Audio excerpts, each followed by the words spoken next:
In this lesson, we will look at partitioning a line segment.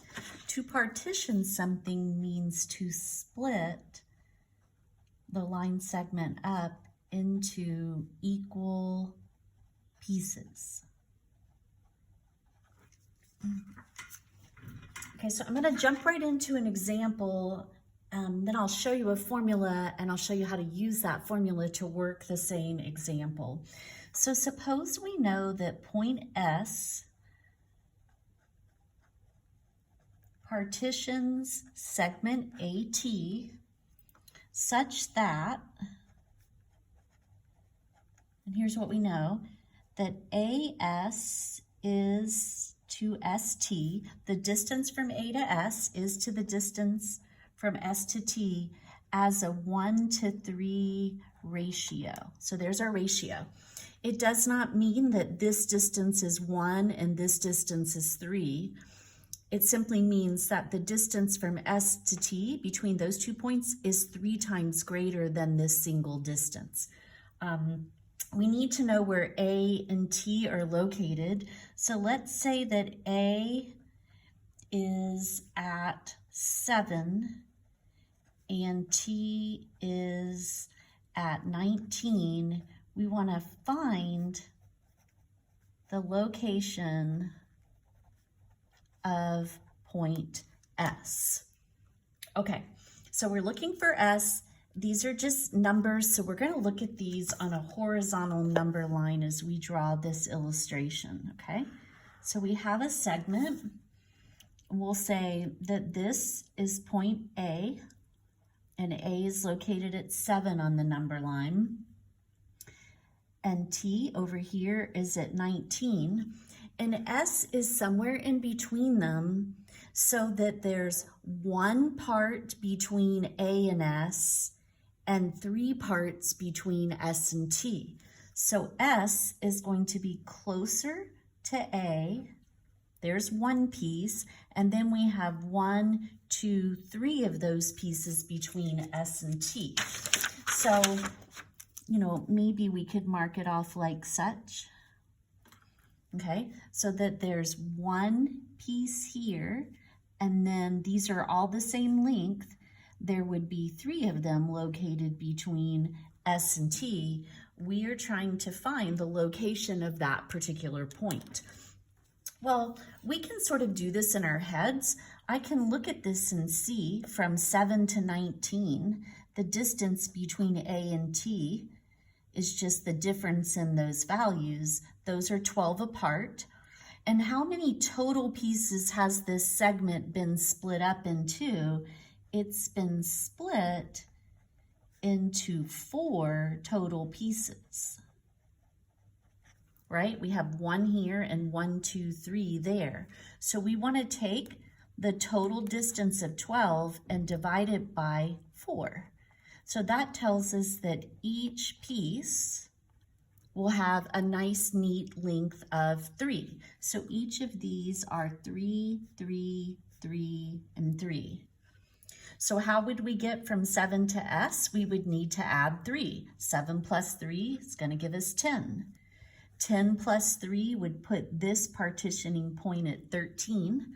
13 plus 3 would put this at 16, and 16 plus 3 puts us at 19 at the end. But this is what we were looking for, the location of S. So S is located there at 10. This is only going to work visually when these numbers are really nice. And in this case, my total distance of 12, splitting it into 4 equal pieces, was evenly divisible by 4, so I could just add 3. But we're not always going to end up with such nice numbers, and that's when we might want to use a formula. So here is the formula that we could use to work this same problem up above for partitioning using ratios, and this is the formula. So if you're looking for point, so the formula is just going to use some generic letters, and then we'll apply it specifically to these. But P is going to partition,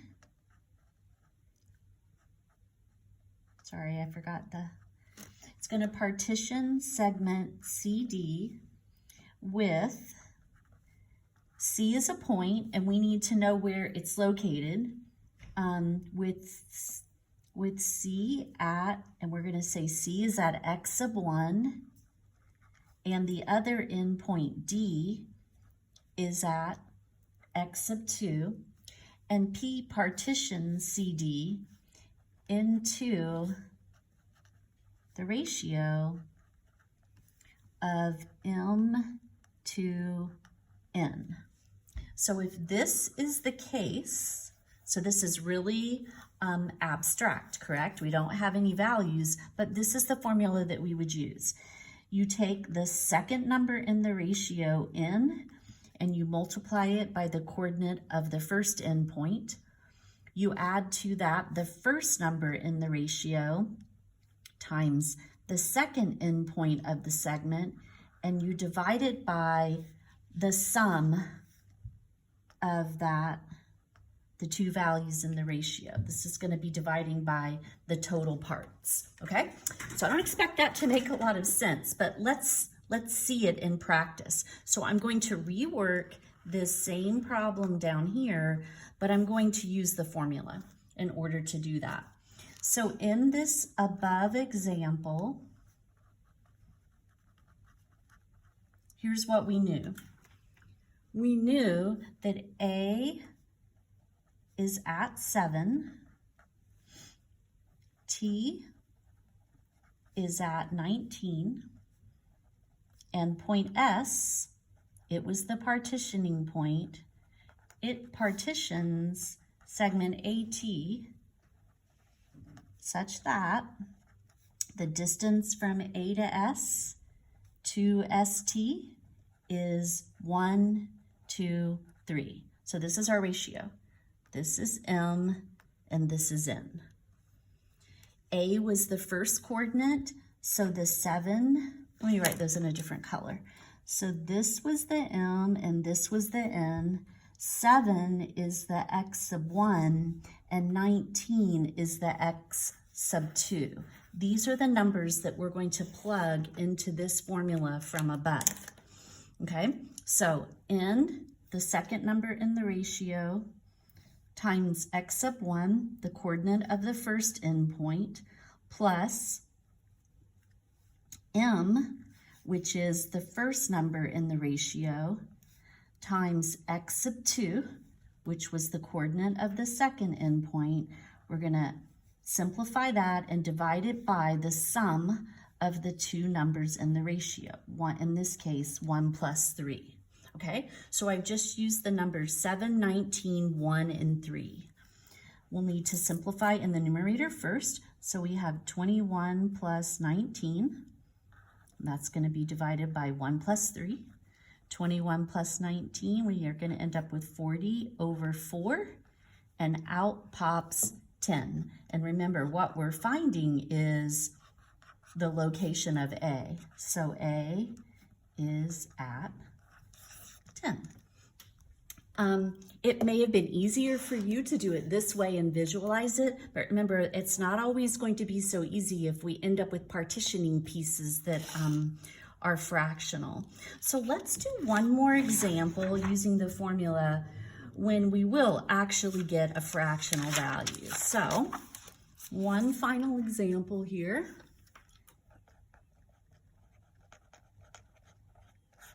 So copy the problem with me. So here's what we know. K, that's the point, and it partitions segment AB such that AK to KB, so K is in between points A and B, that ratio is 4 to 7, okay?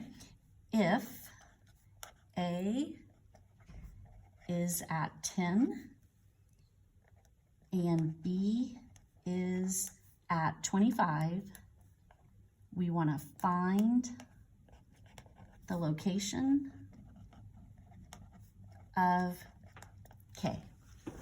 Okay, so a visual doesn't hurt. Let's just look at it really quick, but we are going to use the formula. So we have segment A and B. We know that A was at 10 and B is at 25. K is in between A and B, so that I have 4 parts between A and K and 7 parts between K and B.